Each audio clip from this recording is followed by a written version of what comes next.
Now who do I look at now? Just look at me. We are rolling. I look at you. No, you look at me. I look at you. Yes, ma'am. All right. So, so Lynn, when is your birthday? April the 9th. Okay. And I'll be 100 years old on April 9th of 2017. My goodness. So, describe your family growing up. Where were you born, and tell us about your family, your parents, your siblings. Well, I was born in Alhambra, which is one of the cities in Los Angeles County.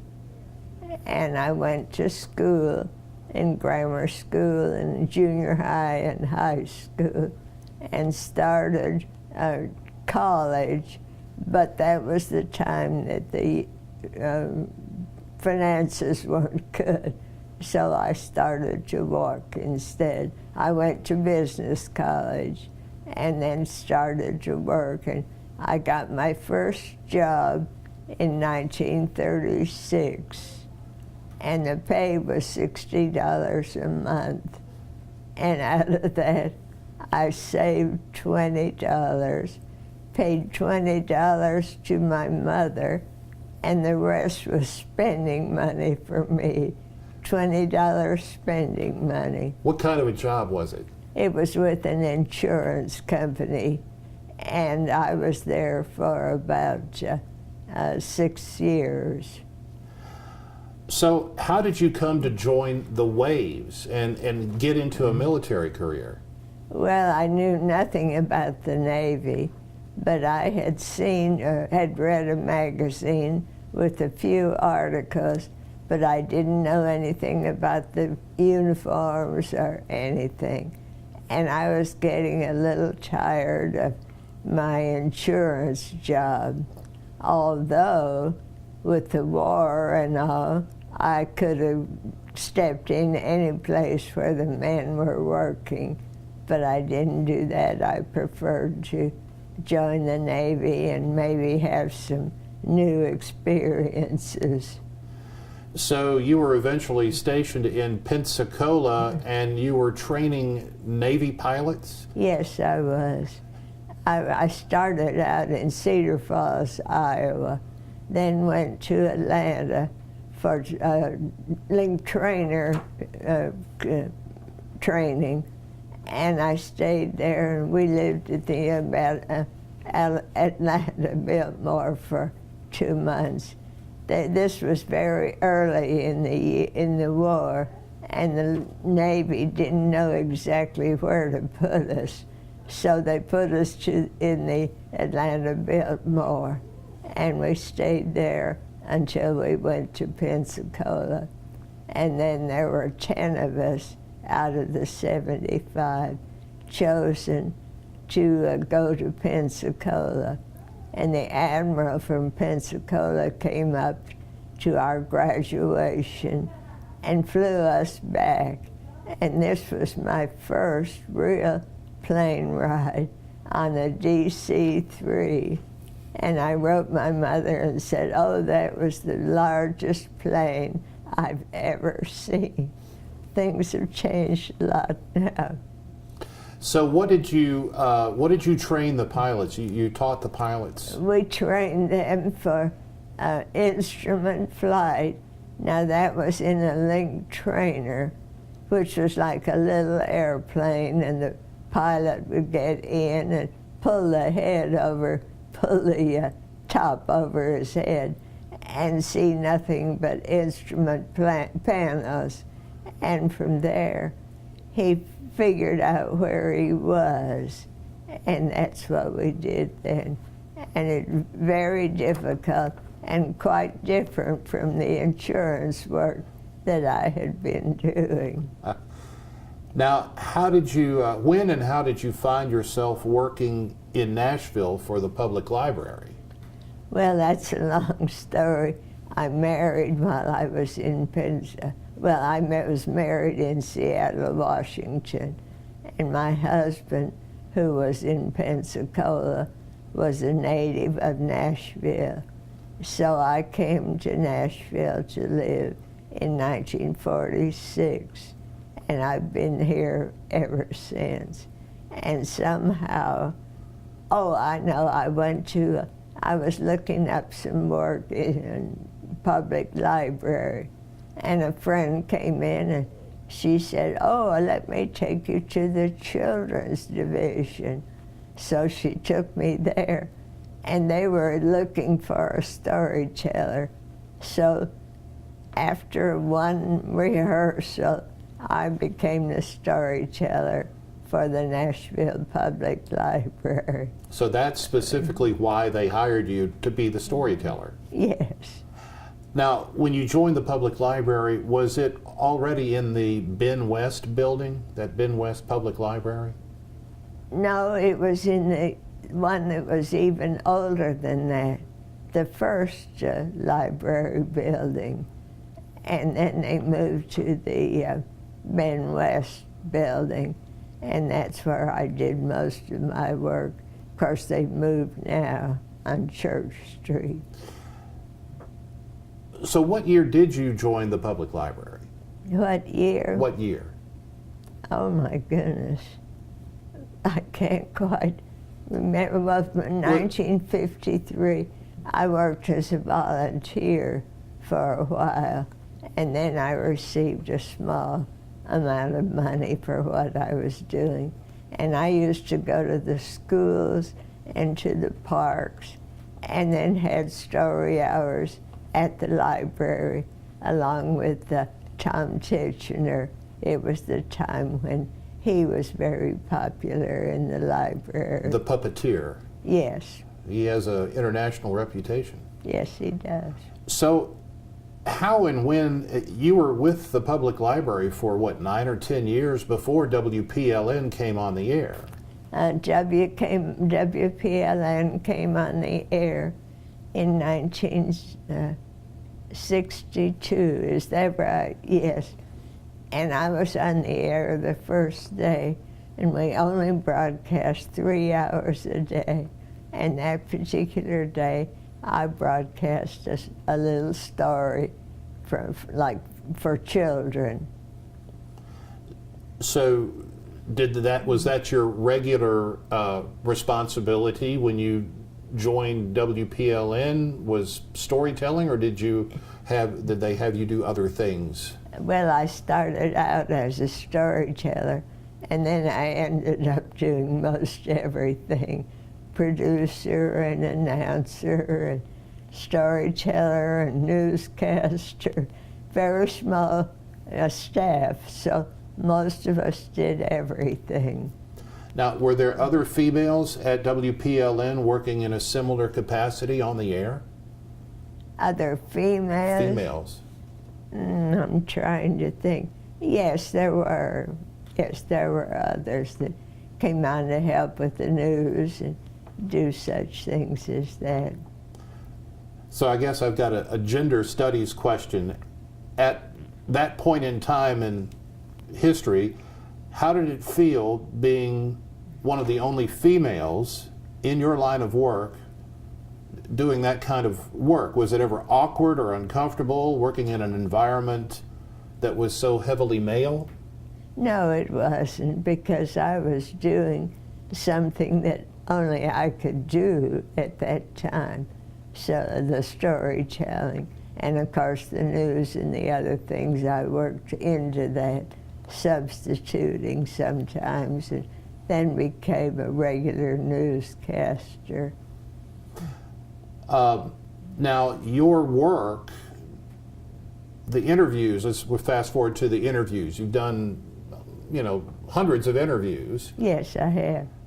They didn't exclusively air on WPLN. Where else have your interviews aired?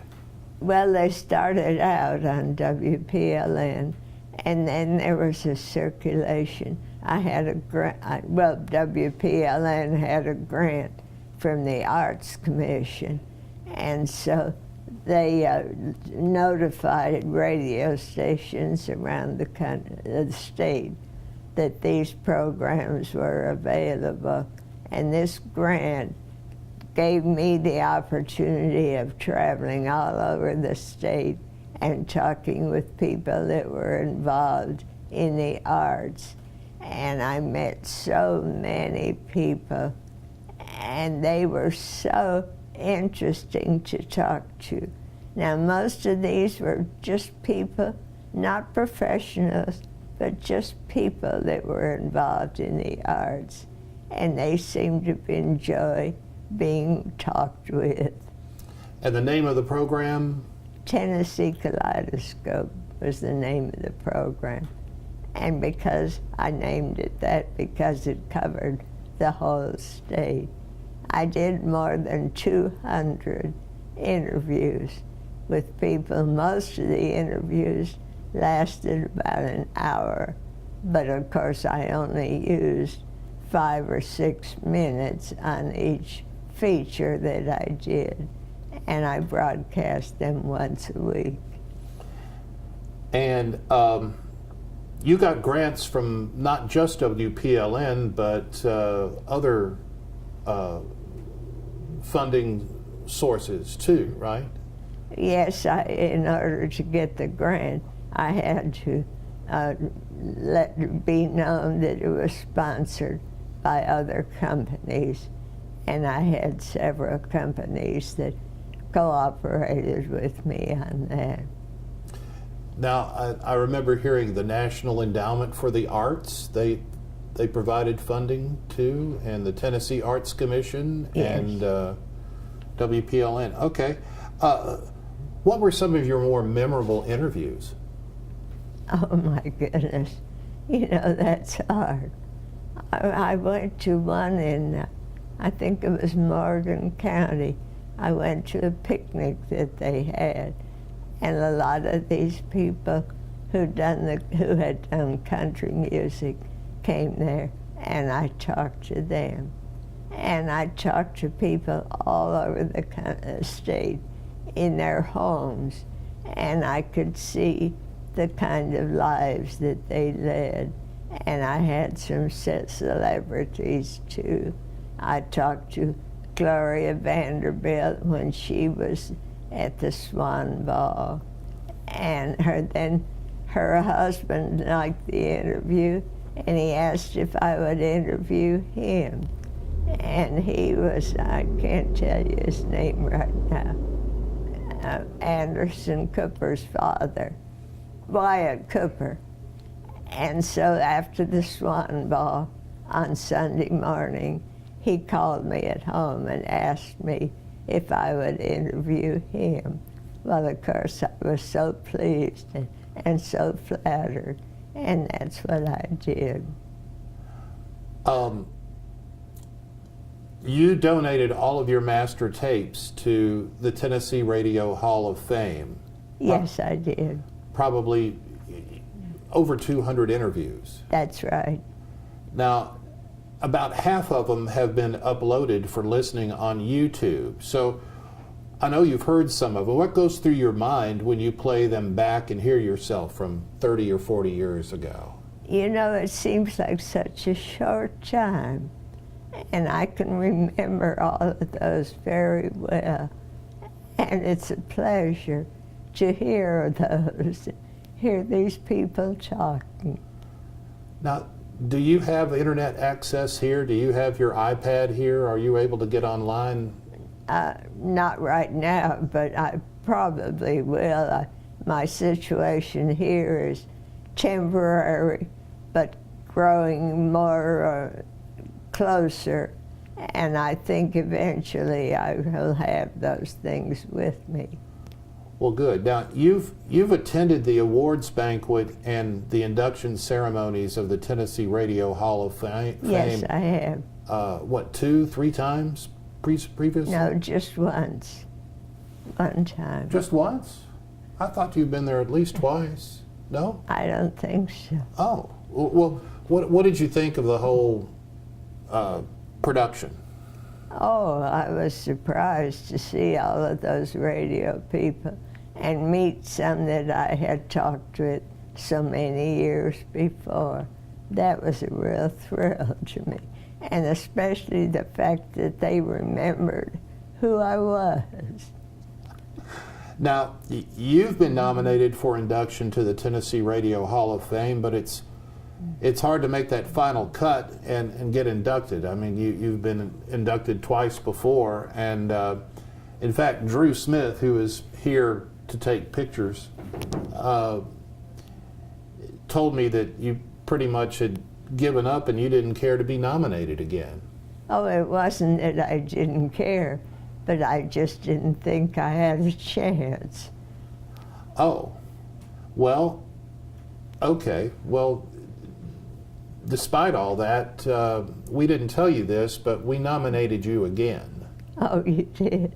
Well, thank you. And actually here, aside from being the anniversary of WPLN next month, we're here to break the news that you have been inducted into the Tennessee Radio Hall of Fame. Oh, thank you. And Thank you.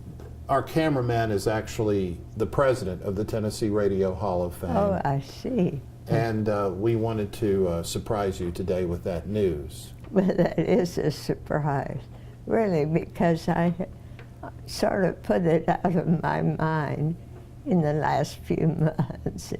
I've had a few injuries, but I'm getting better all the time. Will you be able to join us, you think? It's this, is it the first Saturday or the first Saturday in May? In May. And by that time, you will have had your birthday. My 100 years. Well, It doesn't seem like 100 years. Well, we want you to get better, and we want you to come.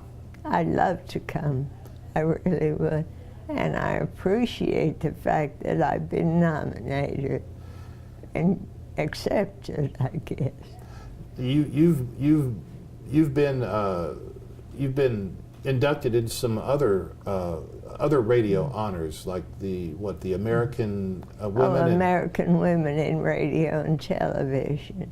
Yes, I received an award for FM Broadcaster of the Year, and that was way back. Well, it was 72, but there weren't many FM broadcasters at the time, and I did receive an award from that.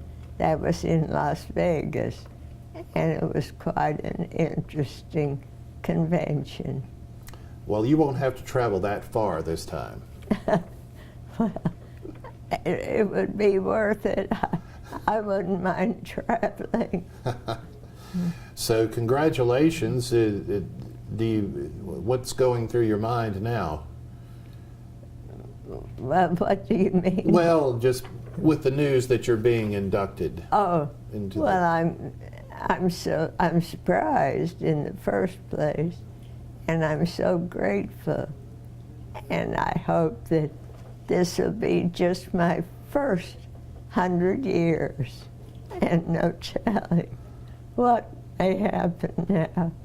But I do appreciate the Radio Hall of Fame considering me, and I would be happy to be a member. And another important point is that you are the first inductee out of some 70 plus. You are the 6th woman, and you are the first inductee from a public radio background. oh, well, public radio has really come into its own. And when I first joined, I told you the first broadcast we had was 3 hours long. And then we went to 6 hours, then to 9 and 12 and then 24. But I've seen all of that. I've been the first in a lot of things. Well, do we have any other questions we would like to ask Miss Lynn? Looking at Drew. Put it on your calendar, and I'll be here to drive you. Lynn, she says put it on your calendar and she will drive you. Oh, she will. Well, I will need a driver, and I certainly would appreciate Drew. Drew and I have known each other for a long time, and I knew her mother, and she was a broadcaster. She was another person that went to Las Vegas, and she won the award for the AM, what do you call it, Pride, and I won the FM that year. Drew's mother is the first female to be inducted into the Tennessee Radio Hall of Fame. Is that right? Yes, ma'am. Well, she certainly earned it, and she was a delight to everybody that knew her. And I feel very privileged to have known her for several years. I lived across the street from her at one time, and that's when I first met her daughter, Drew, and we've become great friends since then. Well, great. What else, guys? Now, have you taken some pictures? No, I'm gonna take you all together. All together, okay. That'll make the best picture. All right. Well, fantastic. I guess we're done with the interview part, and now it's picture time with Drew. Is that all right? I'm ready. All right. Test. All right. I did have to put new batteries in too. You need batteries? No, I